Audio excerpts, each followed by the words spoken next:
இன்னைக்கு காலையிலேருந்து ரொம்ப வேலையாவே இருந்தது. தலைக்கு எண்ணெய் வைக்கலான்னு பார்த்த காலையிலேயே வைக்க முடியல.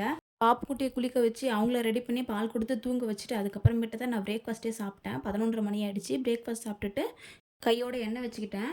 ஹஸ்பண்ட் வந்து நேத்து வந்து இந்த மந்த்துக்கான கிராசரிஸ் வாங்கிட்டு வந்திருந்தாங்க. எடுத்து வைக்கலான்னு பார்த்தேன். சரி இன்னைக்கு கொஞ்சம் டைம் இருந்தது.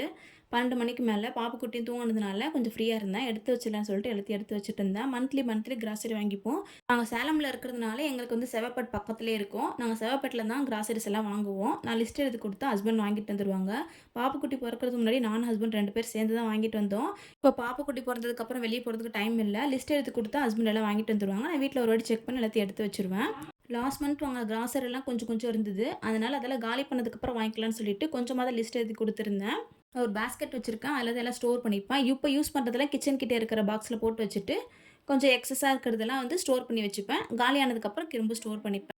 நாங்க வந்து செவ்வாப்பேட்ல ஹோல்சேல் கடையில வாங்குறதுனால, டீ தூளு, காஃபி தூளு, ஹார்லிக்ஸ் இதெல்லாம் வந்து நான் சரமா வாங்கிப்பேன். அப்படி சரமா வாங்குறதுனால எனக்கு காஸ்ட்டும் கம்மியாவும், 2, 3 பாக்கெட் எக்ஸ்ட்ரா வரதுனால, அது கொஞ்சம் பெனிஃபிட்டா இருக்கிறதுனால அந்த மாரி தான் வாங்கிக்கிறது.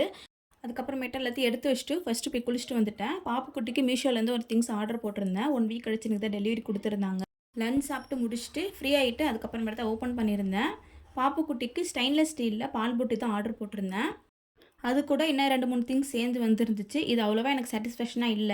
ஒண்ணு பழசா இருந்த மாரி இருந்தது. இன்னொன்னு மூடி வந்து ரொம்ப லூஸா இருந்தது. ரிட்டர்ன் போடல, எக்ஸ்சேஞ்சா போட்டிருக்கேன். எக்ஸ்சேஞ்ச் வந்ததுக்கப்புறம் எப்படி இருக்குன்னு சொல்லிட்டு உங்களுக்கு ஷேர் பண்றேன். உங்களுக்கு இந்த வீடியோ புடிச்சா லைக் பண்ணுங்க, சப்ஸ்கிரைப் பண்ணுங்க. பாய்.